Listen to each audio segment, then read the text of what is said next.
Hi, my name is Lisa Tabak, and I am the laboratory coordinator for the Department of Zoology at Ohio Wesleyan University. But more important for this exhibit that we're going to be talking about today is I am the curator of our Natural History Museum, which is also at the Science Center in the first floor of the Science Center of Ohio Wesleyan University in Delaware, Ohio. So we are actually, unlike Ohio State University, which has a huge museum of biological diversity, it is only open one day a year to the general public. But our museum is open every day that the building is open. It is much smaller, but this is kind of an example, things that we have brought to the State House and put in these 4 cases in their museum area in the map room, which you may have visited before yourself. These exhibits change about every 6 months, and we decided to combine some exhibits that we have done at our university. So I have lots of student interns. They get paid for their work. Sometimes they have experience in science.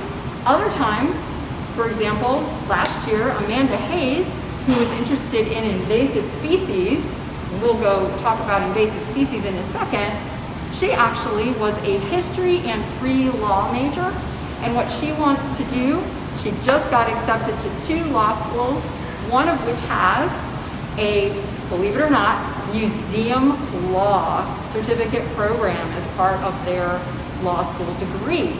And so her parents actually met at Ohio Wesleyan University, so she was eligible to get a legacy internship with me.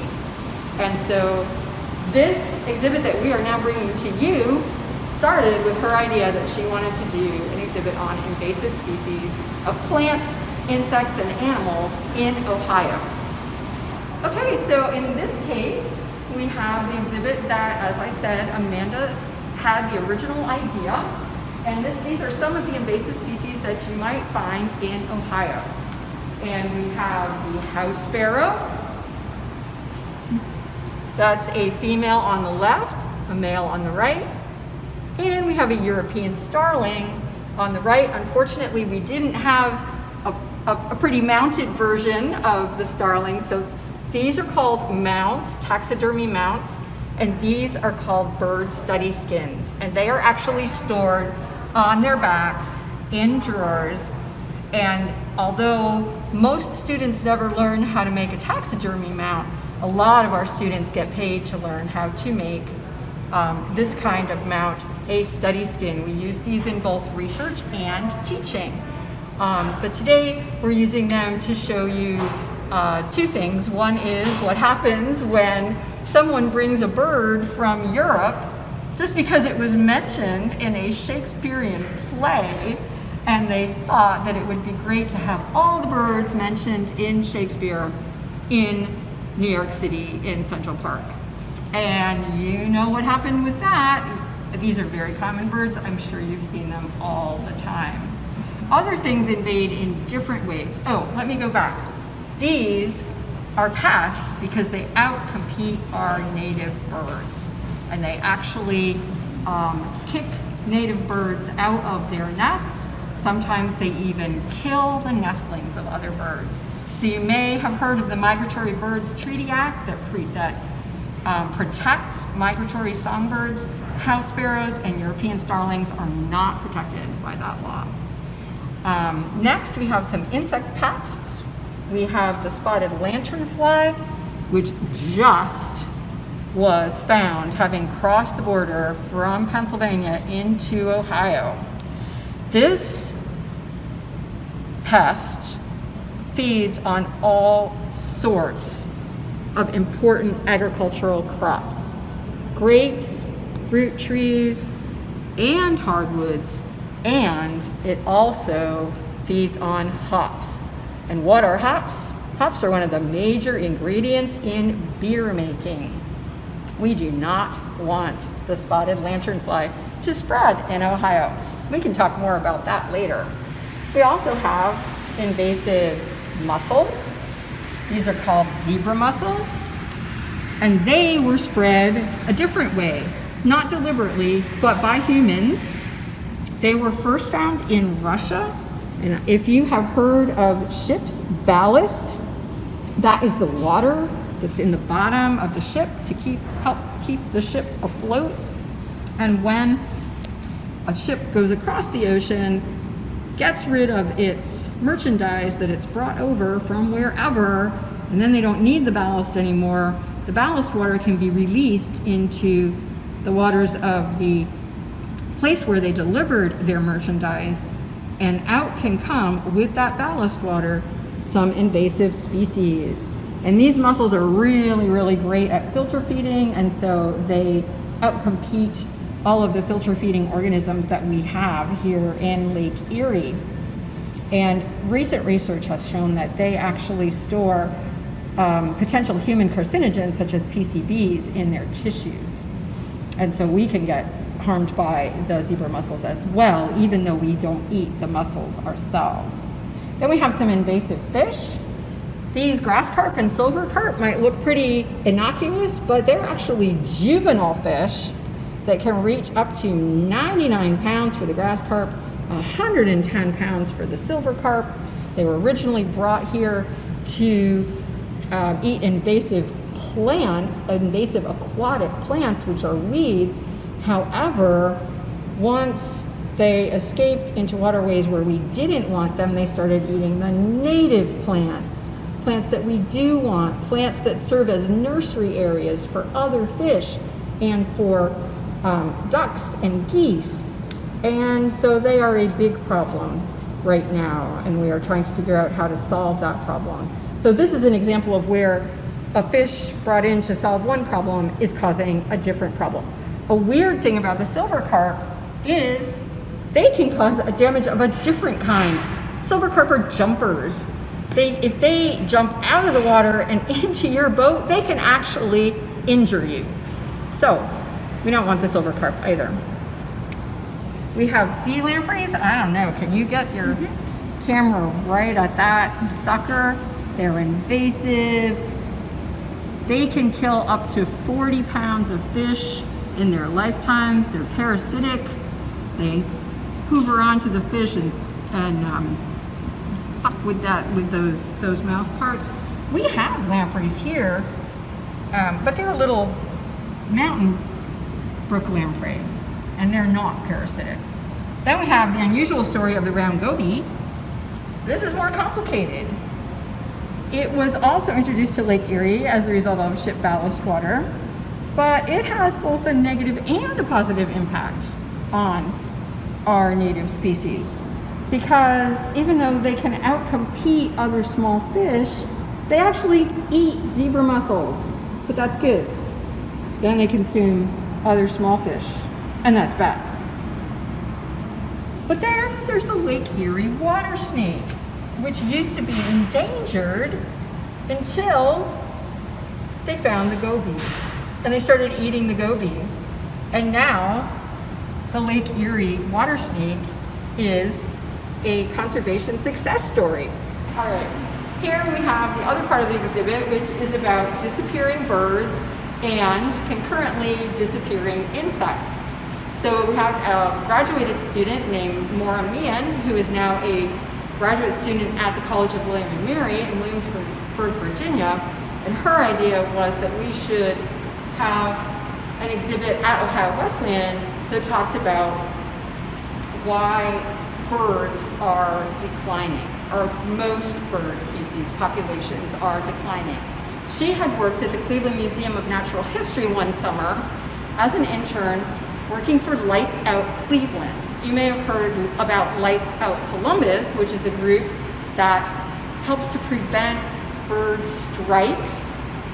A lot of downtown buildings are lit up brightly at night, and that super confuses songbirds that are migrating long distances. They might think it's the moon. It just screws up their navigation system, which they usually are flying at night, going by the moon, going by the stars, going by I don't want to simplify this, but I'll just say a magnetic system that they can use when there are no stars visible and or moon visible. And so she was trying to get buildings to turn their lights off at night. And then, unfortunately, those that didn't, they're actually going out in the morning and collecting all the birds that had fallen to the ground on the sidewalks, either from hitting the windows of the building and immediately dying and falling down, or just circling the building until they fell to the ground from exhaustion. And cataloging those birds. Actually, if the bird is still in a good enough condition, study skins are made of those, like we were talking about with the starlings. So they can still be used for science, but it's a problem that we would like to solve. So that's one thing that kills birds. Being hit by a vehicle kills an awful lot of birds. Cats. North Americans love their pets, and they often feel bad if they keep their cats inside. But cats do tend to live longer if they're kept inside. They don't get hit by vehicles themselves, and they don't kill birds and small mammals if they're inside. So the estimate is every year cats kill 2.4 billion birds. And that's not even counting the small mammals. Then window collisions, 599 million a year. And then automobiles, 200 million a year. And then we also have other issues like habitat loss. More and more people building more and more houses, more and more shopping centers, filling in wetlands. And then there's also poison, both direct and indirect.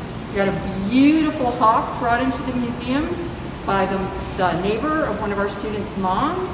They had been watching this hawk for years, and one day they found it dead without a mark on it in their yard. And they kind of remembered that the neighbors said something about having a mole problem in their yard. They went to the neighbors, they asked if they'd been putting poison out for the moles, and the neighbors admitted that they had. So we can't actually prove that this bird was killed by eating a mole that had died of poison, but it can happen. And then another reason that people are figuring out that there are fewer and fewer birds, and when I say fewer and fewer birds, I'm talking about a loss of 2.9 billion birds gone since 1970. And birds are pretty big and they're easy to count, so this is really accurate data that we're working from here. Well, what about insects? It turns out that in actual fact, there's an insect decline too, and it's pretty precipitous. And have you, for example, realized that when you were younger, you saw a lot of fireflies in your yard, and now you don't see them anymore? Well, I think you're not just imagining that. Bees have been hit really hard. There's a class of pesticides called neonicotinoids, or neonics. They were devised originally as a safer alternative to more poisonous poisons, and it turns out that they can have pretty serious effects on other insects. These bees, I mean, you recognize bumblebees, then that bee-looking animal in the middle is not actually a bee, that is a syrphid fly, it's a bee mimic. And then those two green insects on the right, those are actually bees as well. These are examples of our wild Ohio bees. Thank you for listening. I hope that you can come and view this exhibit at the State House in the map room anytime between now, when the State House is open, anytime between now and June 19th. And I hope that we also can help to convince you that a natural history museum is not just a place to store a lot of dead things. It's a place where you can use the dead things that we have to measure them, study them, and apply what we've learned to very real problems that we have in terms of both habitat loss and climate change. We also use these birds and insects and fish, some of which actually came from the Museum of Biodiversity at Ohio State University, so thank you. We also would like to thank Preservation Parks because we have the ash wood that was collected there. And I would also like to thank two previous curators who have since passed on. That was Dr. William Stahl and Dr. Edward, who was known as Jed Burt. I would also like to thank the students that I've mentioned before who helped design the exhibit, as well as a student at Ohio Wesleyan University named Josh Pletcher, who is about to graduate in December, but is one of the main reasons that we have started preparing more public programs instead of just using the museum specimens at Ohio Wesleyan.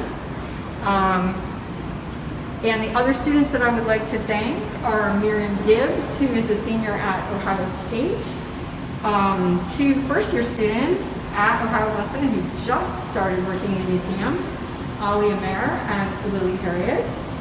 And I would also like to thank our virtual program students, and they are Shelby Carlson and Jacqueline Kessler. And I would also like to thank those students who mainly work in the labs, but help me package up these birds to bring to you because we had to package them very, very carefully. And those are Jordan Howlett and Caitlin Williamson.